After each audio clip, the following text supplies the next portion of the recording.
Assalamualaikum warahmatullahi wabarakatuh. Perkenalkan saya Yufa Aulia Pramita Putri dengan NIM 72114199089. Pada kesempatan kali ini saya akan menerangkan sistem informasi manajemen pada bab 3, yaitu menggunakan teknologi informasi dalam menjalankan perdagangan elektronik atau e-commerce. Baik, yang pertama adalah perdagangan elektronik. Di sini dapat dipahami bahwa perdagangan elektronik sama dengan e-commerce. Beberapa orang mendefinisikan perdagangan elektronik dengan sempit, di mana hanya meliputi transaksi-transaksi bisnis yang berhubungan dengan pelanggan dan pemasok yang menghubungkan komputer mereka masing-masing melalui internet. Untuk yang selanjutnya adalah e-commerce di luar batas perusahaan. Terdapat dua jenis e-commerce yang terjadi dengan entitas di luar batas perusahaan, yaitu yang pertama, e-commerce bisnis ke konsumen, di mana mengacu pada transaksi-transaksi yang terjadi antara sebuah bisnis dan konsumen akhir produk. Dan yang kedua adalah e-commerce bisnis ke bisnis, di mana mengacu pada transaksi antar bisnis, di mana tidak ada pihak yang menjadi konsumen akhir. Manfaat-manfaat yang diharapkan dari e-commerce yaitu yang pertama, perbaikan layanan pelanggan sebelum, selama, dan setelah penjualan. Yang kedua, perbaikan hubungan dengan pemasok dan komunitas keuangan. Dan yang ketiga, peningkatan imbal hasil ekonomis atas pemegang saham dan investasi pemilik. Manfaat-manfaat tersebut akan memberikan kontribusi pada stabilitas keuangan perusahaan dan memungkinkannya bersaing dengan lebih baik di dalam dunia bisnis yang semakin luas menerapkan teknologi komputer. Untuk yang selanjutnya adalah kendala-kendala e-commerce. Kendala-kendala dari e-commerce yaitu yang pertama, biaya yang tinggi, yang kedua, kekhawatiran akan masalah keamanan, dan yang ketiga, perantai lunak yang belum mapan atau belum tersedia. Masing-masing kendala tersebut akan semakin tertantang seiring dengan semakin populernya teknologi dan sistem informasi. Ruang lingkup dari e-commerce sendiri bersifat dinamis dan ruang lingkup pengaruhnya dapat berubah dalam waktu hanya beberapa bulan. Untuk yang selanjutnya adalah jalan menuju e-commerce. Ketika sebuah perusahaan merasa bahwa manfaat yang diharapkan lebih besar daripada biaya dan memutuskan untuk mengimplementasikan e-commerce, perusahaan tersebut menyadari bahwa implementasi yang akan dilakukan bisa jadi merupakan suatu pekerjaan yang besar.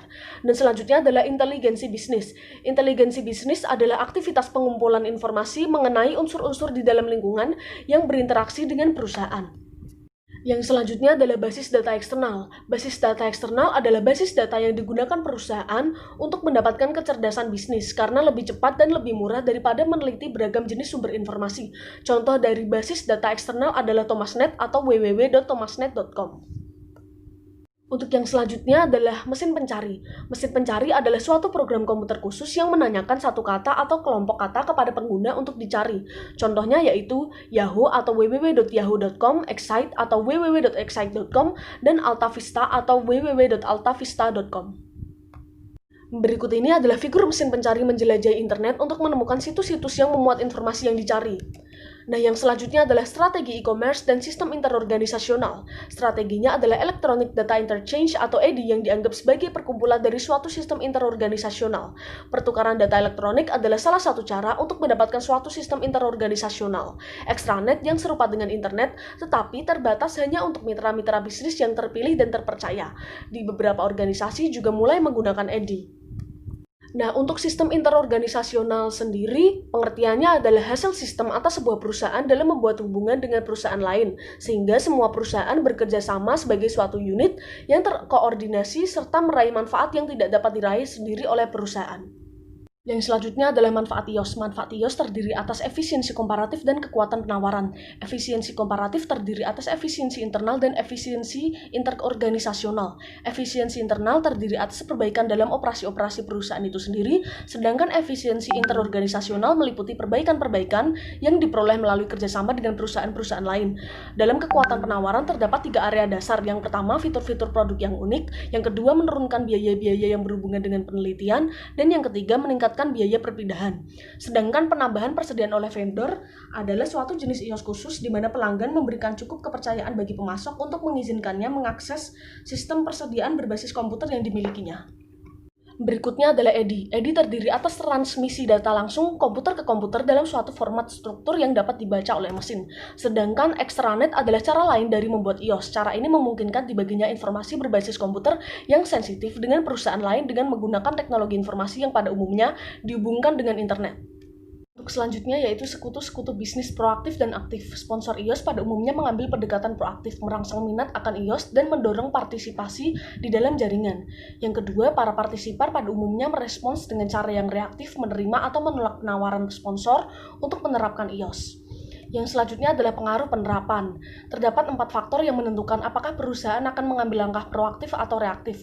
Faktor-faktornya yaitu yang pertama, tekanan kompetitif. Ketika perusahaan berada dalam posisi buruk terhadap para pesaingnya, perusahaan akan menerapkan iOS seperti Edi dengan cara yang reaktif.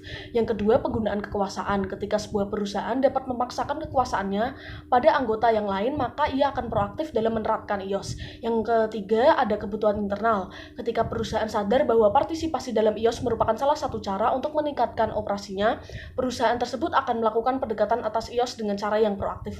Dan yang keempat, dukungan manajemen puncak, yaitu tanpa melihat apakah perusahaan tersebut bertindak dengan cara yang proaktif ataupun reaktif. Dukungan manajemen puncak selalu akan mempengaruhi keputusan. Dan berikut ini adalah figur pengaruh-pengaruh internal dan lingkungan pada penerapan iOS. Yang selanjutnya adalah manfaat-manfaat tidak langsung dari iOS, yaitu yang pertama mengurangi kesalahan, yang kedua menurunkan biaya, yang ketiga meningkatnya efisiensi operasional, yang keempat meningkatnya kemampuan untuk bersaing, yang kelima memperbaiki hubungan dengan sekutu dagang, dan yang keenam memperbaiki layanan pelanggan. Dan berikut ini adalah figur manfaat-manfaat langsung dan tidak langsung dari iOS. Baik, untuk yang selanjutnya adalah strategi B2C untuk e-commerce. Terdapat 2 alasan. Mengapa memahami strategi bisnis untuk e-commerce B2C menjadi begitu penting, yaitu yang pertama, semakin banyaknya jumlah produk dan jasa yang tersedia untuk pengiriman digital, dan semakin banyaknya pelanggan yang mampu mengatasi keengganan mereka untuk melakukan pembelian menggunakan web.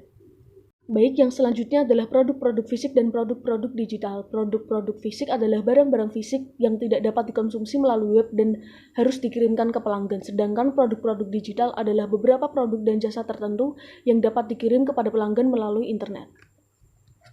Yang selanjutnya adalah penjualan maya versus campuran. Penjualan maya adalah penjualan yang dilakukan oleh sebuah perusahaan yang tidak mengoperasikan tempat berjualan fisik. Sedangkan untuk penjualan campuran terjadi ketika perusahaan memiliki tempat berjualan secara fisik dari situs web di mana pelanggan dapat membeli produk.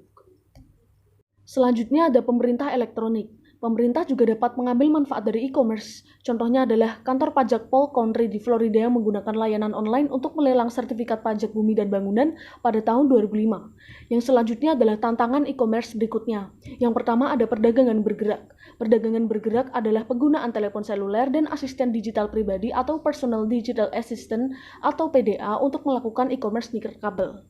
Selanjutnya adalah nirkabel bisnis di semua tempat. Komunikasi nirkabel yang kecepatannya cukup memadai melalui penyedia jasa komunikasi yang sama dengan telepon seluler akan memungkinkan terciptanya komputasi nirkabel berkelas bisnis hampir di semua tempat.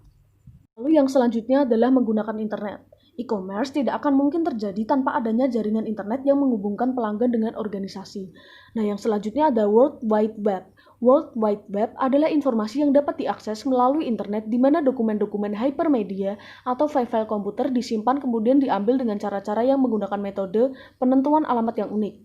Dan unsur-unsurnya terdapat pada PPT bagian ini. Dengan File Transfer Protocol atau FTP, para pengguna dapat menyalin file komputer mereka dari semua situs web. Untuk selanjutnya adalah cyberspace dan superhighway informasi. Cyberspace kini berarti dunia internet dan World Wide Web. Istilah superhighway informasi digunakan untuk menggambarkan suatu kekuatan positif yang memberikan akses atas sejumlah informasi yang terdapat dalam masyarakat modern kita. Dan di dalam standar internet, 2 organisasi telah mengambil peran kepemimpinan dalam menciptakan standar-standar internet dan web. Selanjutnya adalah aplikasi bisnis internet dan aplikasi retail.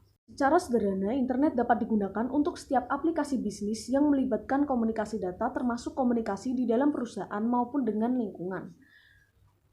Dan aplikasi bisnis web yang paling dikenal masyarakat umum adalah retail. Sebagian besar rantai retail besar telah hadir juga di web. Untuk yang selanjutnya adalah saran-saran keberhasilan penggunaan internet. Yang pertama, pastikan situs web Anda kuat. Yang kedua, pastikan browser dan struktur basis data Anda fleksibel maupun intuitif. Yang ketiga, merekatkan isi. Yang keempat, sering diperbarui. Yang kelima, melihat di luar pelanggan. Yang keenam, tujukan isi pada kebutuhan spesifik pengguna. Yang ketujuh, menjadikan internet intuitif. Yang kedelapan, berada di lokasi web yang tepat. Yang kesembilan, ciptakan rasa kebersamaan. Dan 10, carilah bantuan jika Anda membutuhkannya. Dan yang selanjutnya adalah dampak internet pada bisnis di masa mendatang. Dampak internet pada bisnis di masa mendatang yaitu akan muncul penggunaan web yang banyak serta akan memunculkan bisnis-bisnis baru melalui web yang berkompetitif. Sekian presentasi dari saya, kurang lebihnya mohon maaf. Terima kasih. Wassalamualaikum warahmatullahi wabarakatuh.